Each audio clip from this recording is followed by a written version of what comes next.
Wajah pucat Anita Tumbler hilang di KRL, dipecat dan dapat ancaman teror.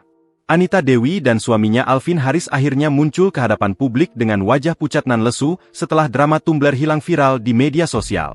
Tumbler Anita hilang di KRL komuter lain rute Tanah Abang Rangkas Bitung pada Senin, 17 November 2025. Kini Anita dan Alvin menyampaikan permintaan maaf secara terbuka melalui sebuah video klarifikasi yang diterima Kompas.com, Kamis, 27 November 2025. Dalam video tersebut, Alvin mengakui bahwa kasus yang berkembang belakangan ini merupakan dampak dari perilaku mereka berdua. Oleh sebab itu, ia menyampaikan permohonan maaf, khususnya kepada Argi dan pihak-pihak lain yang terdampak. Kami ingin meminta maaf yang sebesar-besarnya, khususnya kepada saudara Argi dan semua pihak yang terkena dampak dan dirugikan atas ucapan dan perbuatan kami, ujar Alvin dikutip Kompas.com, Kamis.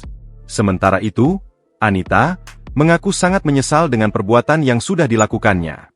Ia menyadari bahwa cara mereka menyikapi kejadian tersebut sehingga memicu reaksi negatif dari banyak pihak. Imbas dari drama Tumbler, mertua Anita kini ikut kena getahnya. Alvin memposting chat bernada ancaman padanya. Enaknya cuma masalah Tumblr jadi orang kehilangan kerjaan. Data kalian udah gewe pegang. Kalau sampai gak ada tanggung jawab sama orang YG dipecat hati 2 sanksi sosial menanti. Atau mau digeruduk nih rumah lo? Alvin mengungkap ancaman yang ditujukan padanya dikirim lewat media sosial, email, sampai LinkedIn.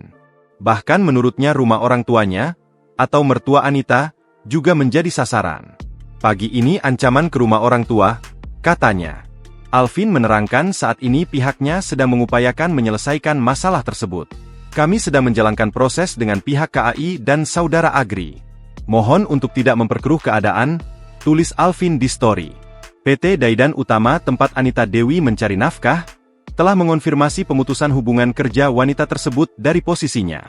Berita pemecatan Anita disampaikan PT Daidan Utama melalui akun Instagram resminya, Daidan Utama pada Kamis, 27 November 2025. Pihak perusahaan mengatakan, tindakan Anita yang mempermasalahkan Tumbler hingga menimbulkan kerugian bagi Argi yang bertugas di stasiun Rangkas Bitung, dinilai tidak sejalan dengan nilai dan budaya perusahaan. Perusahaan menekankan, keputusan memecat Anita telah dipertimbangkan secara matang setelah melalui proses investigasi dan pengumpulan informasi terkait kejadian. Download Tribun X sekarang, menghadirkan lokal menjadi Indonesia.